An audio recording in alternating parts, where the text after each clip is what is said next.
Also herzlich willkommen an alle. Schön, dass ihr hier seid. Herzlich willkommen an Corinne. Ich freue mich, dass Corinne heute herkommen kann in WarmUp und wir werden es heute ein bisschen interaktiver haben. Wie ihr wisst, haben wir auch die Gelegenheit, die Technik zu testen. Und Corinne wird nach einer Viertelstunde ungefähr den Raum öffnen für Fragen und Antworten. Also ihr könnt entweder, wenn ihr Fragen habt, Fragen in den Chat schreiben, auf Deutsch oder Englisch. Oder je nachdem, wie es läuft, werden wir auch das Mikrofon öffnen und übersetzen, können euch übersetzen, wenn ihr auf Deutsch fragt. Und ich übergebe kurz an Gregor. Gregor erklärt kurz den Dolmetschen-Button und du kannst mich dann zum Übersetzer machen, Gregor. Danke, ich wünsche euch eine gute Zeit. Danke. Gut, den Dolmetschen-Button. Unten auf der Seite habt ihr eine Weltkugel. Und in dieser Weltkugel wenn ihr da drauf klickt, könnt ihr die Sprache umstellen. Wir haben also Englisch, Spanisch und Griechisch und inaktiv. Inaktiv heißt, ihr seid dann in dem Raum und hört also die Originalsprache, das, was Corinne sagt. Wenn ihr auf Englisch umschaltet, wird es immer noch Englisch sein, nein, falsch. Auf Englisch. Jetzt kannst mich noch, ich mache dich gerade noch mal, ja. Ich mache dich gerade noch mal zum Dolmetscher hinzufügen, weil ich dachte Englisch, dann müssen wir ja auch irgendwo den Englisch-Deutschen haben. Den haben wir nämlich noch nicht. Wo ist denn die Weltkugel eigentlich? Die ist unten in der Menüleiste, da wo alle Menüs drin sind. Na, Andreas, wo habe ich dich denn? Da. Ja. Schauen wir nochmal. Der Englische ist reingerutscht, der ist uninteressant. Also wir haben Deutsch, Spanisch und Griechisch. Das heißt, wenn ihr auf einen dieser Kanäle schaltet, wenn ihr den Andreas hören wollt, der also auf Deutsch übersetzt, dann geht ihr auf den deutschen Kanal. If you want to hear Spanish or Greek, then select the Spanish or the Greek channel. Well, that's it. I will mute the microphones. Ich werde die Mikrofone jetzt kurz abschalten. Please activate your microphone. The translators, Corinne, please activate your microphone after I switch it off, because I switch it off so nobody can switch it on again. Okay, just wait a minute. And now you can switch it on. Okay. It's your turn, Corinne. Thank you so much. Thank you. Wow, this is quite beautiful that we can all come together in this format from all over the world. Welcome, everyone. My name is Corinne Zupko, and I am a very dedicated and long-term student of A Course in Miracles. For those of you who are new to my work, I used to live with multiple anxiety disorders. My number one trigger was fears of sickness.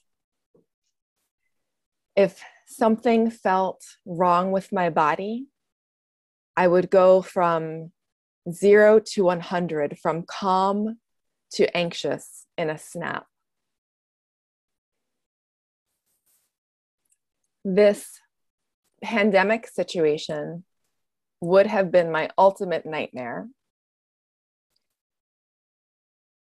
But something changed in my journey as a very anxious person. And that was my discovery of A Course in Miracles. I don't have those anxiety disorders anymore. A Course in Miracles has brought me into an ever deepening internal space where I feel more and more connected to truth and to the love that we all are. The Course has brought me to deepen my roots into God. But I must admit, In my journey as a student of A Course in Miracles, I've had moments of doubt. I've asked myself the question many times, am I just deluding myself with all of this? I'm sure we've all had thoughts like that. But in a time like this past year, for me to still feel grounded and connected with certainty, that alone is evidence that this pathway works. It is transformative, because I used to be a hot mess.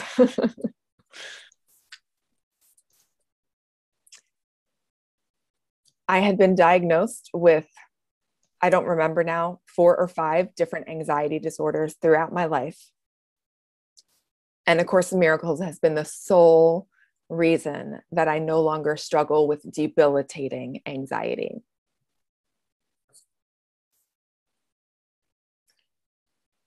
I'd like to begin by sharing a passage from the Bible. It actually speaks to A Course in Miracles. This is the passage that is called The Wise and Foolish Builders.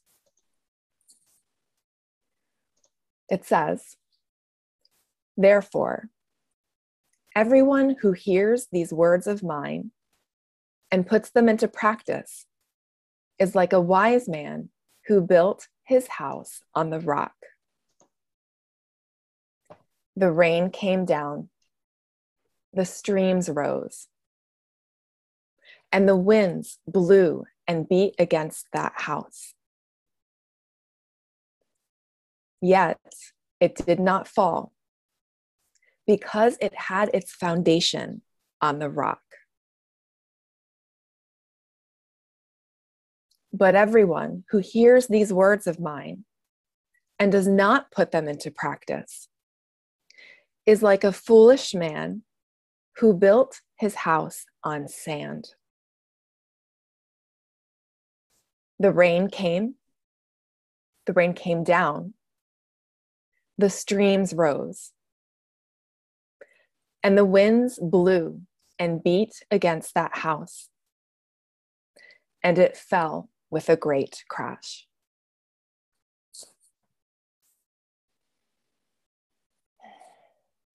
I love this teaching because it speaks to where we've planted our roots.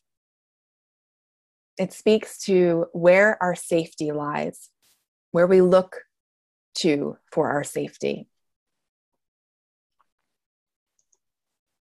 Have we placed our roots in the ego and this world? Yes, we do all the time. Or have we placed our roots in God, in that sure, rock solid foundation that is immovable and certain?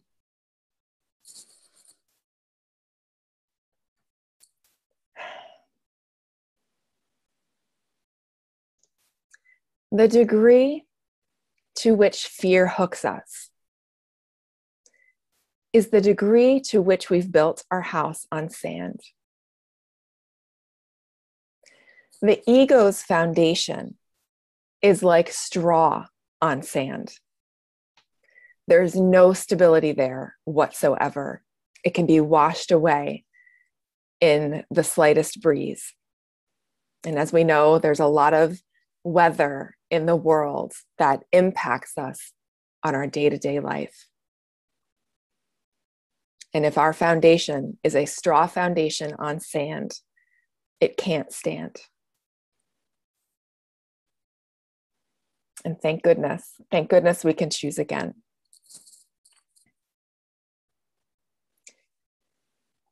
The Holy Spirit's foundation is rock solid and is the only way of finding stability and peace while we abide in a world that is not our home.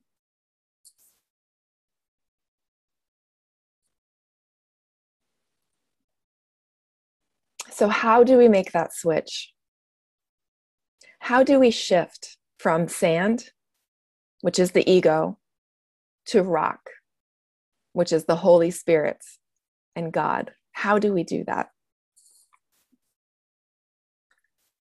Yesterday, someone on Instagram tagged me in a post where they quoted a sentence from my book. My book is called From Anxiety to Love. It's actually been translated into Swedish, Dutch, and Chinese so far, hopefully more. The quote that this person shared was, "Inner peace is not an event. It is a process."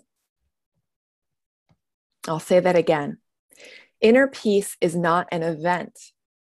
It's a process. So let's think about that for a moment.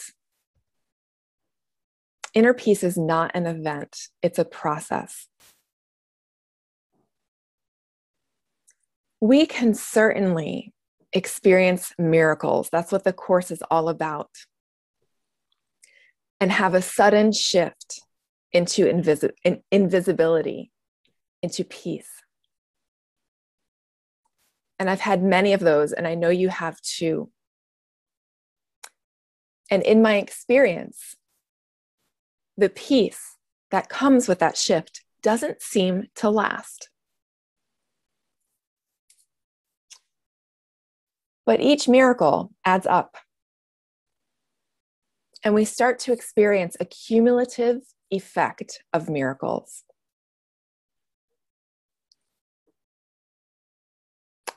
A Course in Miracles supports this idea that inner peace is not an event, but a process.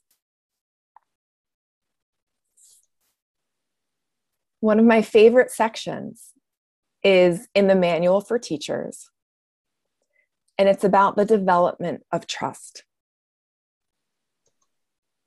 It talks about the different periods we go through. Periods of undoing, of sorting out. Right there, the Course affirms for us that we go through different stages in this development of trust, in letting peace flow in. So we're on a journey with this work, all of us, every single one of us, myself included. And so I just feel moved to share with you 3 key lessons from my own life that have been helpful to me in shifting from having my house built on sand to having my house built on more rock. There's still sand there. So my first big lesson has been allowing myself to be exactly where I am. So whatever I'm experiencing, if there's fear, if there's a lack of peace, I let myself be where I am. It's an ego temptation. When we have the thought, I should be farther along than I am, I shouldn't be feeling this way, I shouldn't still be getting triggered by this or hooked by this. Those are all thoughts that the ego will use to make us feel guilt and to keep us focused on form. But we have to remember the quote, "The happy learner cannot feel guilty about learning." So can you allow yourself to be exactly where you are in your journey? In my experience, allowing myself to be where I am has brought about a sense of ease in my learning, a sense of ease in my life instead of strain. So this is my first lesson, my first takeaway that I want to share with you. That's been so important in my journey of healing from anxiety, is allowing myself, allowing ourselves to be exactly where we are.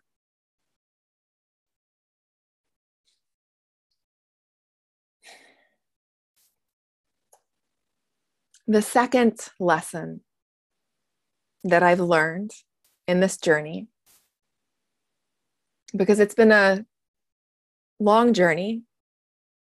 My first anxiety disorder was diagnosed when I was two years old.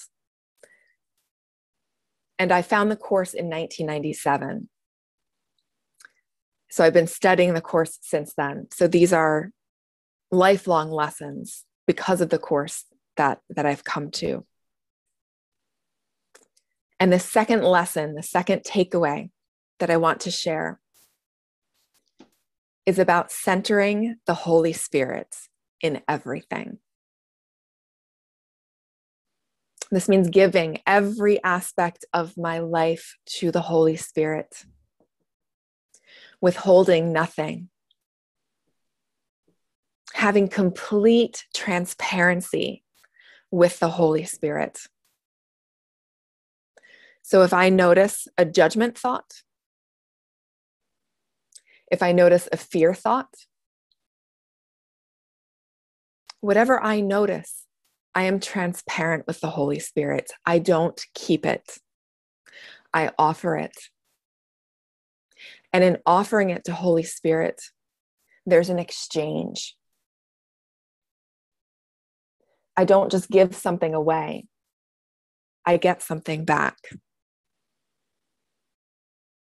As I give over the fear, what I get back is peace, or a new perception,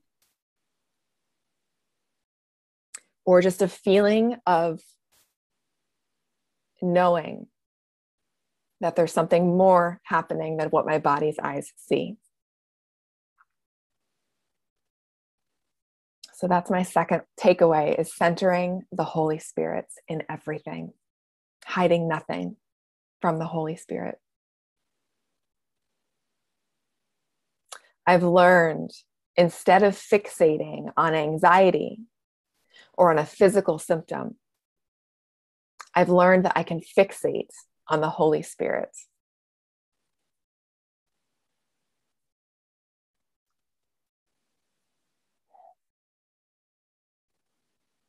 And my third big lesson that I want to share with you is not taking a spiritual bypass. Not spiritually bypassing anything. There are so many beautiful quotes in A Course in Miracles. I am not a body. This world isn't real. Beautiful teachings of the Course that can keep us from looking at what needs to be uncovered and brought to the Holy Spirit. So in my journey with anxiety, I would use Course quotes for many years, like, I am not a body. Sickness is a defense against the truth. And that idea that this is all a dream. And those quotes and ideas were helpful to me, but they only brought me so far. They brought me far enough to where I almost stagnated with A Course in Miracles. Things were fine, but nothing was really happening. I was like, okay, I'm happy, I'm peaceful, but this can't be all there is. It wasn't until I started looking with Holy Spirit at my pain points that things started to really shift for me. So for instance, when I would have anxiety arise, I used to try to stuff it down and put course quotes on it to make it go away. Instead, when I started turning toward that anxiety, turning toward that fear, turning toward that sensation in my body, and looking at it with Holy Spirit, not alone, but with Holy Spirit. When I started looking with Holy Spirit, it was as if the fog that was there, the fog of anxiety, the fog of fear, started to evaporate like when the sun shines on fog and it disappears. Looking with the Holy Spirit while feeling the anxiety led to new insights, to new areas of my life that I needed to give attention to. So I've learned that not spiritually bypassing, going through our lessons, again, being a happy learner, for we cannot feel guilty about our learning. Going through our lessons with Holy Spirit instead of hiding from them is actually a pathway to deep, deep transformation. And so that point, when I started to really be with the anxiety and look at it with Holy Spirit, that's when things really started to shift for me and the anxiety started to fall away.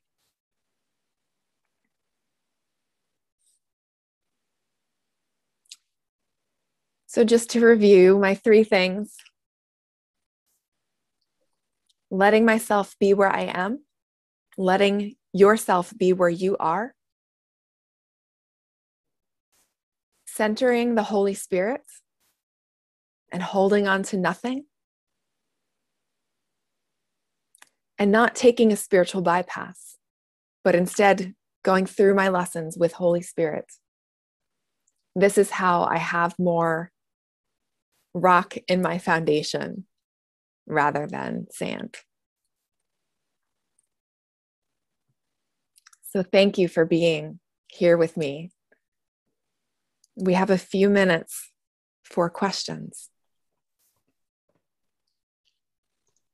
Um die Fragen zu stellen, gebe ich jedem die Gelegenheit, dass die Mikrofone wieder einstellen kann. So everybody can switch on his microphones now. Ich habe eine Frage. Ich habe zurzeit ganz viele Schnakenstiche am Mutterdach bekommen und die jucken wie blöd. Stopp, lass die Jetzt weiß ich, Dorothea, Schmerzen. stopp. Lass die Dorothea zwischendurch übersetzen, sonst kommt sie nicht nach. Also, my sister, she got a problem that so many mosquitoes was biting her. Okay. Und die jucken ganz doll arg. And it's itching so much. Wie kann ich ähnlich wie bei Knieschmerzen den Okay. Schmerz heilen? How can I heal? As same as with pain in my knees. Heal. How can I be healed? I am healed. How?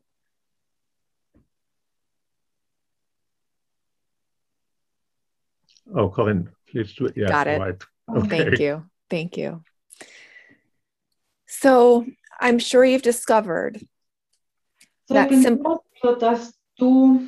Moment, das geht jetzt wieder über die Kanäle, Dorothea. Ja, das ist ja genau, das ist ja.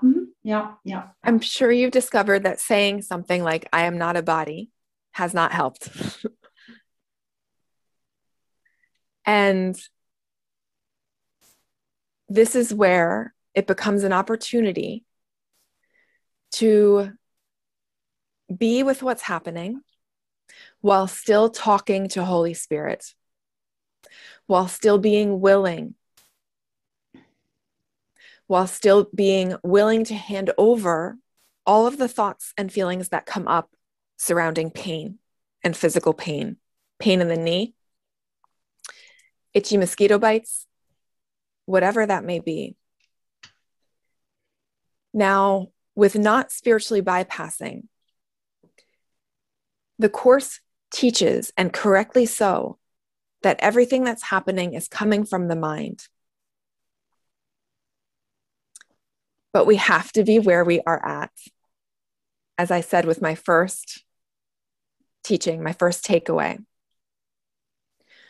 So the Holy Spirit will meet us where we are at. And that might mean that you're guided to get some lotion for the mosquito bites, or to a specialist, or medication even for a knee. It's tempting to pick and choose and say, I want to heal this with my mind, but I'm going to go eat breakfast. We still believe that we are these bodies. And there's no guilt in that. That is something to own and to say to Holy Spirit, I recognize this is showing me. What is the pain showing you? Ask that question. What does this pain show me about what I believe? Oftentimes the pain shows us, gosh, I really do still believe that I'm a body. I really do still believe that I'm Corinne. And that underlying belief is what I am willing to take to Holy Spirit. So pain can be a very helpful tool in our healing. If we're willing to look, what is the belief underneath the pain? What is the pain showing me that I believe? In addition, with pain, there is the raw experience of pain. And then there is our feelings about pain on top of that raw experience. And so whatever those feelings are that are coming up, that's all to be looked at, to be questioned, and can be brought to the Holy Spirit, because those feelings about pain can actually add to the pain. So I just encourage you to use what is coming up in your experience as an opportunity for looking at what it shows you that you believe, and recognizing that we need to be where we are. There is no guilt in using a remedy of the world, because the Holy Spirit will meet us where we are at. If we are not ready to just use the mind, the Holy Spirit will meet us where we are at. So thank you for that beautiful question. Danke. Corinne? Danke für die tolle Antwort. Ja, ich hätte auch eine Frage. Vielen, vielen Dank für Yeah, diese so wundervolle Thank you so much. Berichte und Erzählungen und aus dem Kurs und alles, was du schon erlebt hast. Stories for all that you was sharing now to us. Thank you. Ich habe eine Frage. Ich habe jetzt als Patient ein 12-jähriges Mädchen mit einer enormen Angststörung. With so much panic in my Und sie geht nicht mehr zur Schule. oh, I have a girl and she's 12 years and she don't go to school, no. Und die Lehrer haben alles versucht, die Eltern haben alles versucht. Teachers tried everything what was possible. Und ich habe auch versucht. Parents also, and Und me, bin I did glücklich just gescheitert.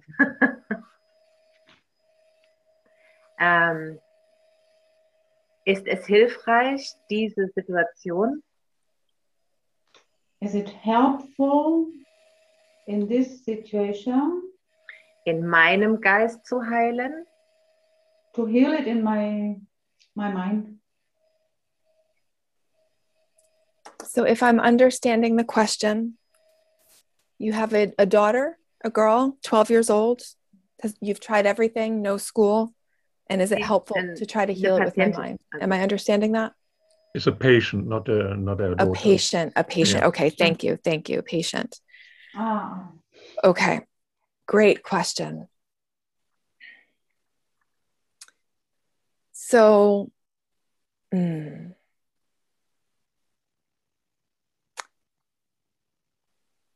it's showing up in our experience, it's reflecting something in our minds. So on one level, yes, it is for you to offer what you are seeing in your patient. It's up to you to offer that to the Holy Spirit, to see your patient in the truth of who they are. As you see your patient in the truth of who they are,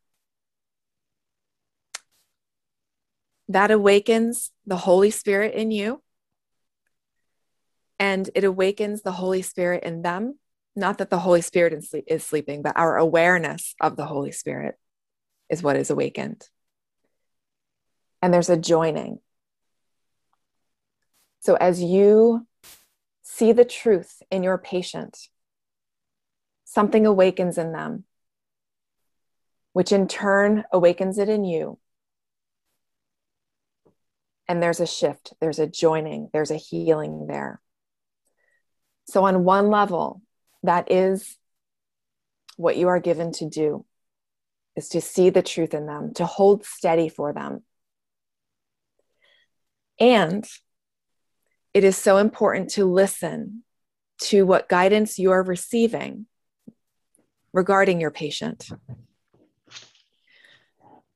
In the United States, I am a licensed therapist, psychotherapist, and I was guided once to introduce spirituality to a client who was deeply suffering. I'd never had done that before. It seemed a little scary. But that client had to be hospitalized. Many things happened. And a year or so later, that client came back and said, "Thank you. What made you introduce spirituality to me? Because it's helped." And I said, "Well, there was nothing else left. We tried everything else." So maybe your patient is at a point that they've tried so many things out in the world. Maybe there's a readiness there to try something different. And maybe asking them about spirituality and if they've explored that as a means of helping themselves. And I'm remembering now your client is 12. So it might be something that you work with the client and the parents. Or another option for a 12-year-old is teaching that 12-year-old how to go within, how to connect with their breath, how to slow down, and to connect with the light that's in them. So you don't have to use Course in Miracles language, but words that speak to the truth of who they are, that they can connect with that. And perhaps you can do, exercises like that. So those are just a few thoughts. Thank you. Danke. Thank you. Machen wir noch eine Frage. One question left. Ich habe eine Frage, Elisabeth. Zuerst einmal vielen, vielen Dank. Aber wo ich Elisabeth auch mal weg kurz, little moment. Ja, Ich würde gerne Elisabeth hier aufrufen bei mir, dass ich sie sehe. Elisabeth Müllers? ja, Ja, genau. Genau. wundervoll. Ja, wunderbar. Ja. Okay, also ich möchte mich erstmal auch bedanken für deine Worte und deine For all your work. ja, deine Geschichte. Und jetzt komme ich zu mir. Also ich habe, oder letztes Jahr ist ein Blutkrebs diagnostiziert worden. Ich bin dann erst alleine gegangen, dann habe ich doch Chemo gemacht, habe sie aber dann wieder abgebrochen, weil es mir damit sehr schlecht ging. Langsam, Insgesamt, Elisabeth, Dorothea muss übersetzen. ah ja, alles klar. Ja, also I went to the doctor and the doctor said to me, you have cancer.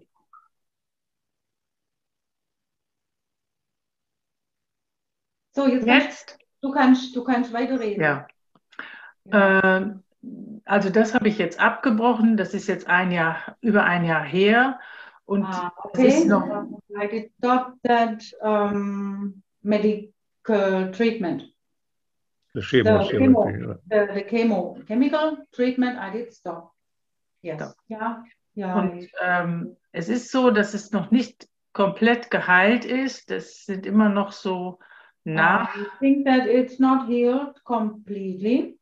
Genau. Und jetzt ist aber seit Januar etwas dazugekommen, wo ich sage, das ist eine Ursache von der Chemo, dass die Hüftgelenke Geröllzysten haben. Aber was ist mit den Hüftgelenken? Das sind Geröllzysten, das heißt, sie sind ohne Knorpel. Also Knochen auf Knochen liegt da. Now Elisabeth thinks that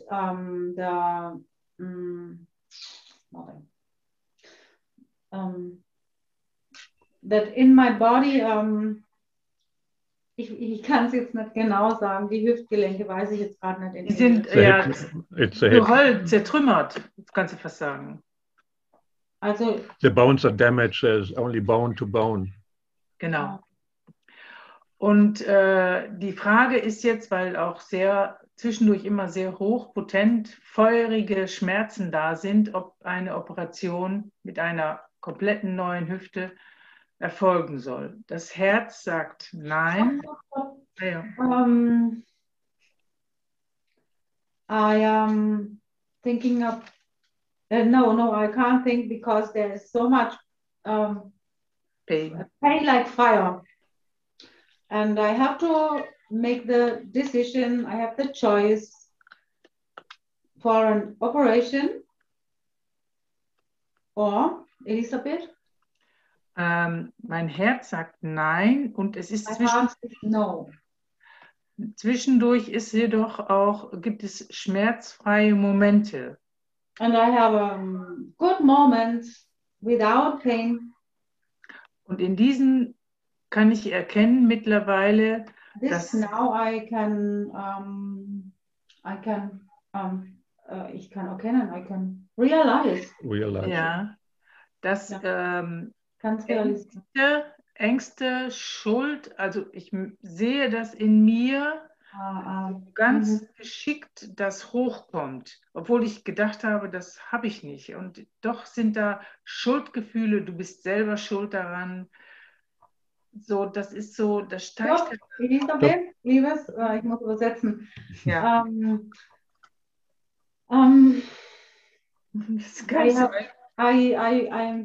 I feel guilty, but I know that I don't have to feel guilty. And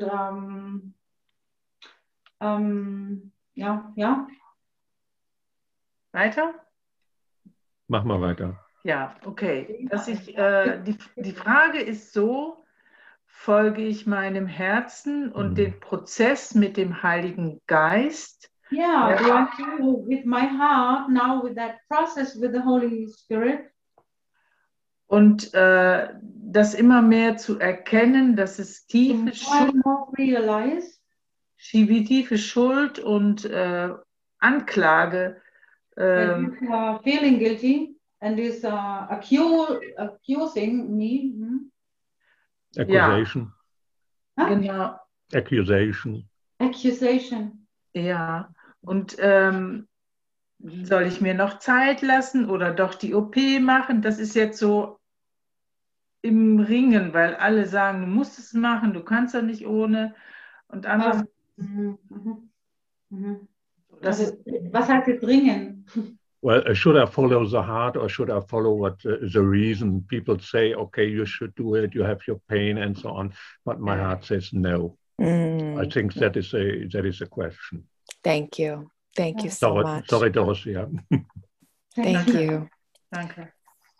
I have a few thoughts. First, I want to acknowledge you and just thank you for your sharing and for your question. And I recognize that this journey has likely not been easy for you.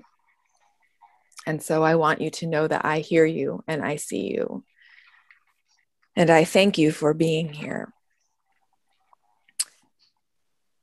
Two thoughts come to mind that you touched upon that are very important. It's about guilt. A Course in Miracles says that the body will remain guilt's messenger and will act as it directs, as long as you believe guilt is real. So as long as you believe guilt is real, the body will reflect that. So it is beautiful and wonderful that you can access whatever guilt you mentioned. I heard you say that you could feel some guilt. That's actually wonderful that you can see, because the guilt is at the surface. And so from there, the next step is saying, Holy Spirit, this guilt is arising in my mind. I am looking at it with you. And imagine the Holy Spirit with you, sitting side by side with you, looking at this guilt with you. And you can ask, show me what I need to see. As long as we believe, notice it doesn't say, notice that quote does not say that the body will remain guilt's messenger as long as you believe the body is real. It says, as long as you believe guilt is real. So maybe reminding yourself over and over and over, there is no guilt in me. You are you are the Holy Son of God himself. We're mistaken. We think we're these bodies. The truth of you has remained unchanged despite whatever outward appearances you're dealing with. In reminding yourself that there is no guilt in you, that means there is no guilt in others either. And so if you can identify areas where you've made others guilty in your mind, where you've had judgments about others, if there's no guilt in you, there's no guilt in them, because we are one. So it can be a beautiful activity to write a list of all of our grievances, all of the ways we've made others guilty, and be willing to hand that over to the Holy Spirit. So that was the first beautiful, I'm so grateful that you mentioned guilt. And regarding following your heart, what should you do? That is a decision between you and the Holy Spirit. And the Holy Spirit lives in your heart. Only you know what is best for you. And I encourage you to follow whatever guidance it is that you feel that's coming from that space within. So I can't tell you what to do. That answer comes from within you. And it sounds to me like you have an idea of what the right choice is for you. So I'm always one for supporting, following your heart for what is right for you. And that said, it can be helpful again to just drop in and tune into Holy Spirit. Sometimes what's in your heart can change based on our thoughts, based on where we're at. So before making a decision, I encourage you to try to empty yourself as much as you can, releasing everything to the Holy Spirit, and then seeing what arises in your heart. So thank you. And my heart goes out to you. I'm with you. Much love. Thanks. Thank you. Thank you. Thank you. Okay, thank you very much, Corinne. I think we are at the end now.